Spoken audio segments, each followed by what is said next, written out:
Well, we're going to do a little reseeding today. I'm very disappointed with my Baraska crop. It's basically nil to none germination. Not because of the fault of the product, it's just because of the environment.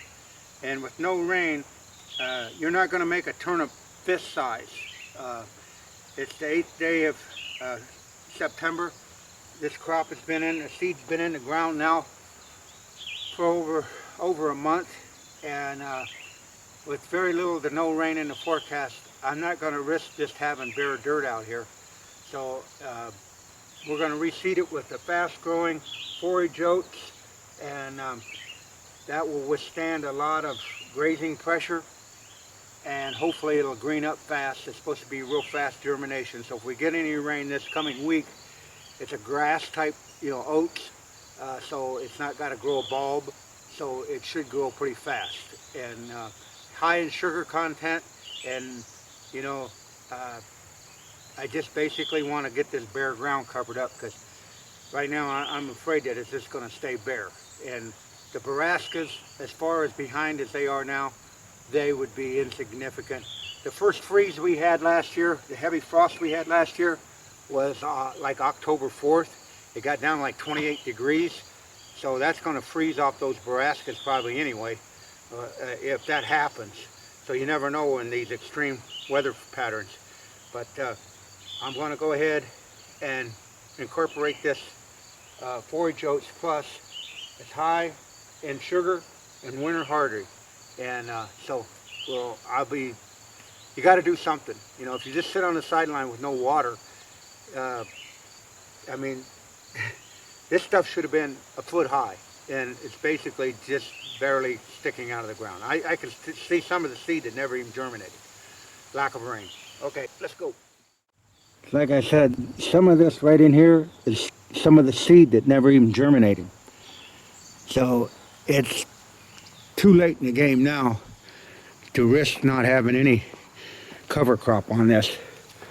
So we're going to till these areas up, broadcast it on, and you see this one tall, it looks like corn. It's actually sorghum, and when we knocked that power plant down, it actually grew from seed. So that was pretty hardy that it grew with basically no rain. So, and this here is a good example. Down again, you can still see some of the small seed right there. I don't know, and if it did germinate now, it'll never make a bulb, and it would probably, if it got 3 inches tall, that would probably be about it if it got that tall. So let's get some new seed on the ground.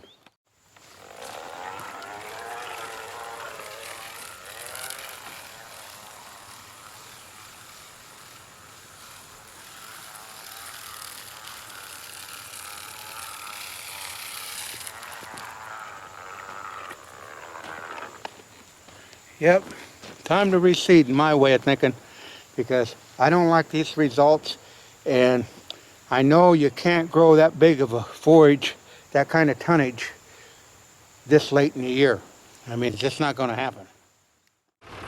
This will let you see how dusty and dry it is out here.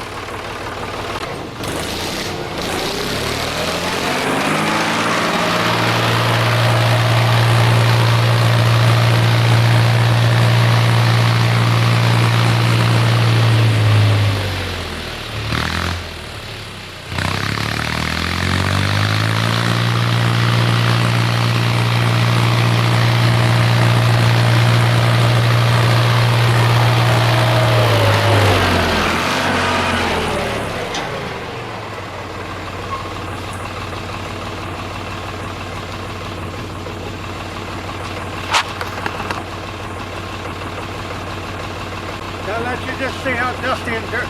There's no moisture in that at all. That's why we're replanting it. Hopefully this new seed will germinate quicker.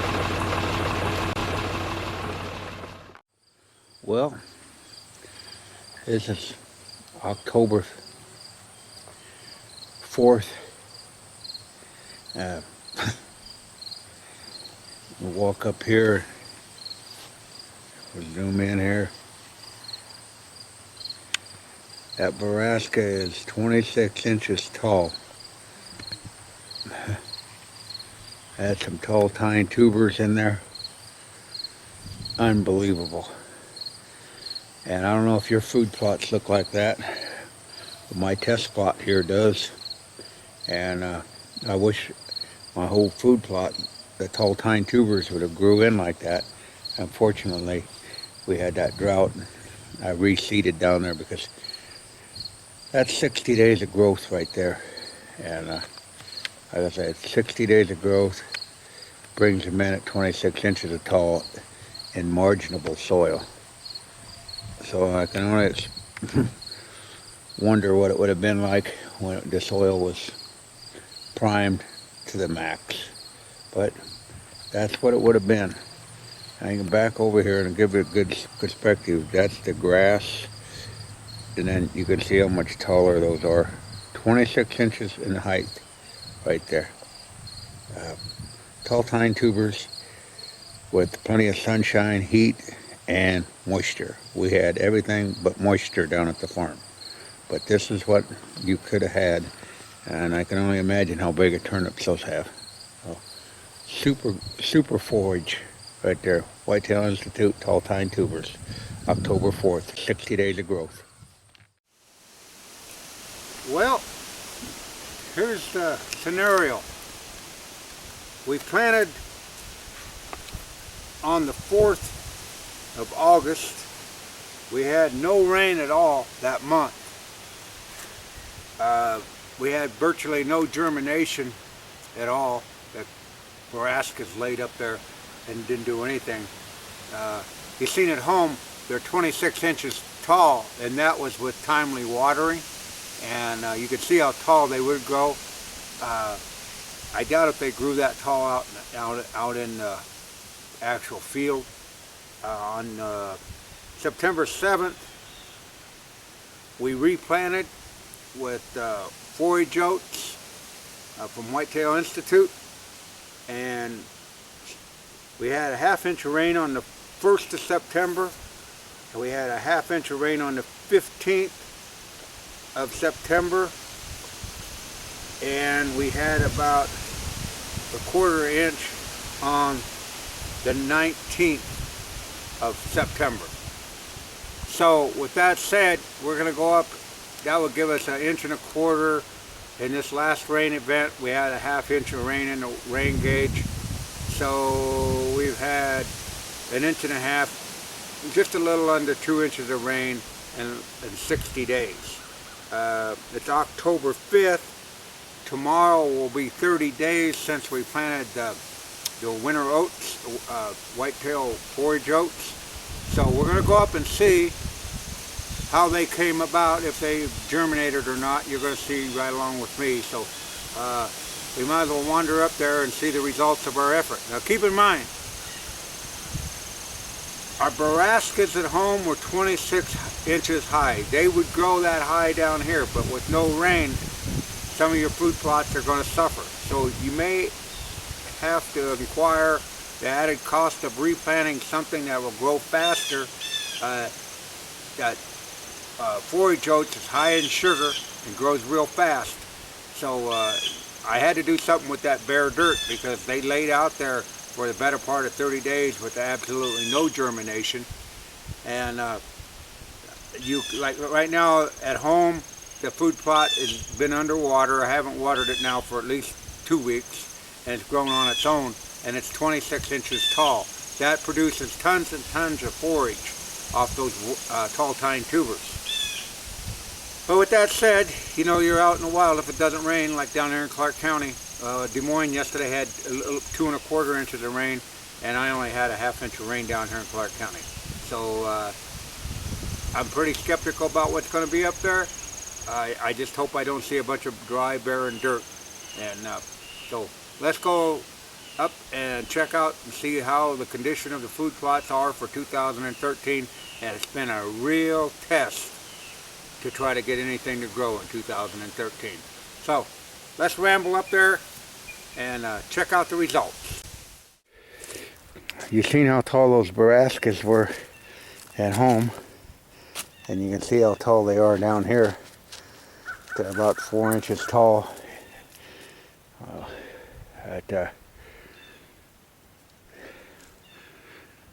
Finally got some rain in late October, or I mean late September, but not enough to do much good. The last time you seen this little area, I was kicking up the dust. I overseeded that with the forage oats. At least they germinated. I got some ground cover, plus that's a high sugar content, so maybe that'll work. The last time I was up here, you seen, and I reseeded. You seen some of the brassicas, they came up, but they're nowhere near the height that we got on our test plot back home, but they are up, and we planted these food plots on August 4th.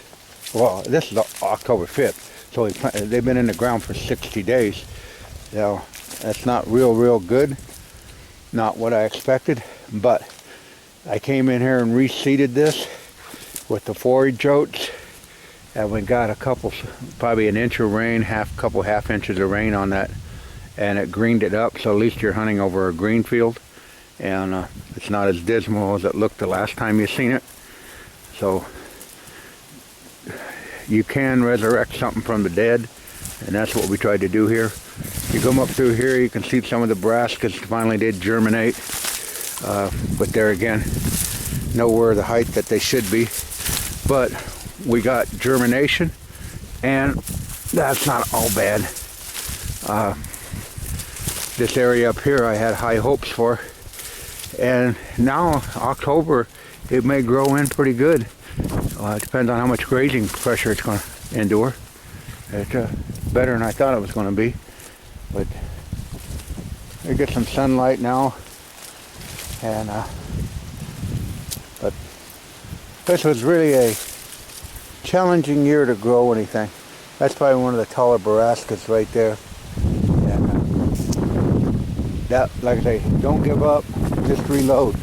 And we did get ground cover on here with the forage oats, and they're high in sugar content, so they should come on pretty good now, hopefully, and we'll go from there. Well, here's another view. You remember last time you seen this, before we reseeded it, it was basically dirt, and now we got a little mix of brassicas, but we do got the forage oats really come in strong for no more rain than we had, and that's something, you know, we planted those late in September, and so it was a month after we replanted, and we got some green up. And this is October 5th, so, you know, at least you have something to be green hunting over instead of just plain dirt. Wow, that really greened up. There again, we overseeded that with some forage oats, and we got a mixture of brassicas, but the brassicas really didn't do well because of not of the rain, but we still got ground cover coming in, and it's got a food source with those forage oats. And some of this was planted with the no plow, and I'm not, to be quite frank with you, you got to try a lot of things, and last 2 years I've not been very happy with the no plow. You know, I won't plant that again. I don't think that's very good. Anyhow, down here it's not. But at least we got it greened up, and it's looking pretty good. But I had to go back in, and I'll show you in a little bit. I just tilled that up real lightly, and it come along. I was really worried about it. I didn't think it was going to make anything. Here we are back here, and I got total germination on this plot back here, and there again I just had to take a risk, and cultivate it again real lightly, go over it, and the whole plot's germinated now with winter oats, forage oats. And I had the new winter peas, snow peas in here, and it doesn't look like that did a whole lot, you know, but then again, with the lack of moisture, it's hard to say, but at least I got the forage oats. That's what that is. Yeah, that's a winter pea right there. Yeah. They're the one one pea. up, yeah. But they didn't come on too strong. But the forage oats really got it greened up, and that was my main goal of overseeding. And yeah, it cost some money. I think that's about $50 a bag for the forage oats, whitetail forage oats, but it did what it said. It germinated quickly, and we're going to have something to hunt over if you needed it. And here it is, October 5th. So you would have a new growth, high sugar content in there. I'm very well pleased now. But if I hadn't redid some of this, I would have been not quite happy at all with the results. But there again, a drought, you just got to diversify and keep on trying. Now you can see inside the cage, that's what those are for. And it's fairly tall in there. And then you pan back over here, that's a little shorter. So we've got 500 and some hits on this plot right here. So there's been some substantial grazing going. But there again, you have to take things in your hands, and Mother Nature can be tamed, maybe not beat, but you have to do something different. And a month ago this was just plain dirt, and I lost out on those tall tine tubers, but that's the way it goes. At least I got something green here going for me.